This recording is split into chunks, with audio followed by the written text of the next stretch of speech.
بسم اللہ الرحمن الرحیم۔ السلام علیکم دوستوں، حدیث کی سب سے مستند کتاب صحیح بخاری کے نام سے تو ہم سبھی واقف ہیں، لیکن کیا آپ یہ جانتے ہیں کہ اس کتاب کے خالق محمد بن اسماعیل بخاری بچپن میں نابینا تھے اور ان کی بینائی کی واپسی بھی اللہ رب العزت کا ایک معجزہ تھا۔ دوستوں، اس کتاب کو قرآن پاک کے بعد سب سے صحیح کتاب مانا جاتا ہے۔ آج ہم آپ کو بتائیں گے کہ امام بخاری کا وہ کون سا عمل تھا جس نے اس کتاب کو سند کے درجے تک پہنچا دیا۔ شاہ ولی اللہ محدث دہلوی نے اپنی تصنیف حجت اللہ البلاغہ میں لکھا ہے کہ جو شخص اس کتاب کی عظمت کا قائل نہ ہو وہ مسلمانوں کی راہ سے ہٹا ہوا ہے۔ ایک معزز خاتون کی شادی اسماعیل نامی شخص سے ہوئی۔ اسماعیل ایک متقی شخص اور جلیل القدر عالم تھے۔ انہوں نے امام مالک رحمۃ اللہ علیہ کی شاگردی اختیار کی تھی۔ اس مبارک شادی کا پھل میاں بیوی کو ایک نامی گرامی بچے کی صورت میں ملا، جس کا نام انہوں نے محمد رکھا۔ شادی ہوئے ابھی کچھ ہی سال گزرے تھے کہ اسماعیل بیوی اور چھوٹے بچے کو داغ مفارقت دے گئے اور وراثت میں کافی دولت چھوڑ گئے۔ والدہ انتہائی انہماک کے ساتھ اپنے بیٹے کی تربیت میں جٹ گئیں۔ ان کی خواہش تھی کہ ان کا بیٹا ایک جلیل القدر عالم بن کر افق عالم پر چمکے اور اپنے علم سے تاریک دنیا کو منور کر دے، لیکن ان کی تمناؤں کی تکمیل میں ایک بڑی رکاوٹ پیدا ہو گئی۔ بچپن ہی میں یہ بچہ اپنی بینائی سے ہاتھ دھو بیٹھا۔ اب نابینا ہونے کی صورت میں یہ بچہ حصول علم کے لیے علماء کے دروس میں شرکت سے معذور تھا اور اس کے لیے دوسرے شہروں کا سفر اختیار نہیں کر سکتا تھا۔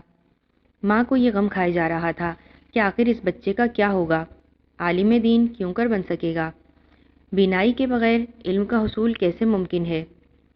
اس خواہش کی تکمیل کے لیے ایک ہی ذریعہ باقی تھا، ایک ہی راستہ تھا، اور وہ راستہ دعا کا تھا۔ چنانچہ اللہ تعالیٰ نے اس پر دعا کے دروازے کھول دیے اور وہ پورے اخلاص اور سچی نیت کے ساتھ دربار الہی میں گڑ گڑا کر رونے لگی اور اللہ رب العزت کے سامنے دستے سوال دراز کر کے بچے کی بینائی کے لیے دعائیں مانگنے لگیں۔ یہ دعائیں نہ جانے کتنی مدت تک ہوتی رہیں کہ ایک رات انہوں نے عجیب و غریب خواب دیکھا۔ حضرت ابراہیم علیہ السلام خواب میں نظر آئے۔ وہ کہہ رہے تھے، اے بی بی، تیری دعاؤں کی کثرت کے سبب اللہ رب العالمین نے تیرے بیٹے کی بینائی واپس کر دی ہے۔ جب محمد بیدار ہوئے تو دیکھا واقعی ان کے بیٹے کی بینائی بحال ہو گئی ہے۔ ان کی زبان سے بے ساختہ یہ الفاظ نکلے، اے پروردگار، پریشان حال کی دعائیں تیرے علاوہ کون سن سکتا ہے اور کون ہے جو بندوں کی تکلیفیں دور کرتا ہے۔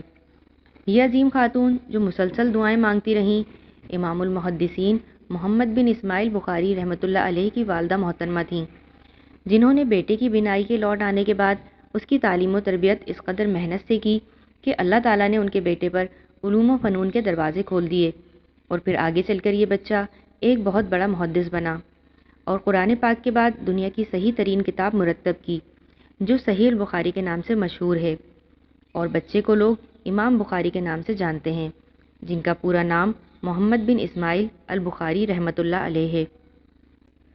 اس کتاب نے امام بخاری کی زندگی میں ہی بڑی شہرت و مقبولیت حاصل کر لی تھی۔ بیان کیا جاتا ہے کہ اس کتاب کو تقریباً 70,000 سے زائد لوگوں نے خود ان سے پڑھا اور سماعت کی۔ امام بخاری نے تقریباً 1080 اساتذہ سے فیض حاصل کیا۔ کتاب کی تصنیف سے متعلق امام صاحب فرماتے ہیں کہ اس کتاب میں کوئی حدیث میں نے اس وقت تک داخل نہیں کی جب تک غسل کر کے 2 رکعت نماز ادا نہ کر لی ہو۔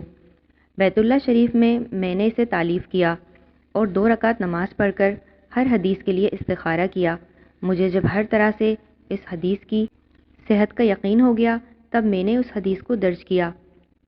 اسے میں نے اپنی نجات کے لیے حجت بنایا ہے اور 6 لاکھ احادیث میں سے چھانٹ چھانٹ کر میں نے اسے جمع کیا ہے۔ احادیث کی صحت کے متعلق آپ بہت زیادہ احتیاط سے کام لیتے تھے۔ ایک مرتبہ آپ کو ایک شخص کے متعلق پتہ چلا کہ وہ شخص احادیث روایت کرتا ہے۔ آپ ایک طویل سفر طے کر کے اس شخص کے پاس پہنچے۔ وہ شخص اس وقت بکریاں چرا رہا تھا۔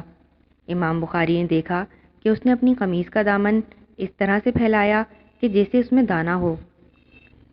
جانور تیزی سے اس کی طرف آیا جبکہ اس کا دامن خالی تھا۔ آپ وہیں سے واپس پلٹ آئے اور کہا کہ جو شخص جانور سے جھوٹ بول سکتا ہے اس کی بات کا ہم کیسے یقین کر سکتے ہیں۔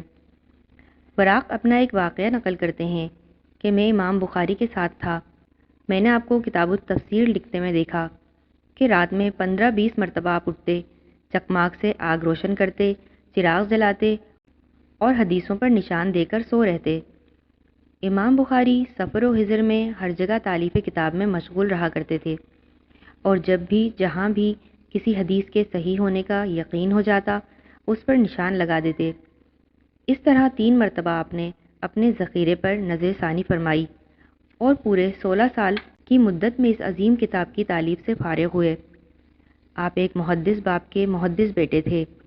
آپ کی والدہ کی لگن اور دعاؤں کے طفیل اللہ تعالیٰ نے آپ کے لیے عزت و بلندی کے دروازے کھول دیے، اور آپ نے اپنی محنت اور لگن سے وہ مقام حاصل کر لیا جو بہت کم لوگوں کو نصیب ہوتا ہے۔ دوستوں، یہاں میں ایک بات کہنا ضروری سمجھتی ہوں کہ والدین کی اپنی اولاد کے حق میں دعائیں اسے عروج کمال تک پہنچا سکتی ہیں۔ اپنی اولاد کے لیے دعا میں کیا مانگیں، اس سے متعلق ہماری ایک ویڈیو موجود ہے، اس کا لنک ڈسکرپشن میں موجود ہے، آپ وہ ویڈیو ضرور دیکھیں۔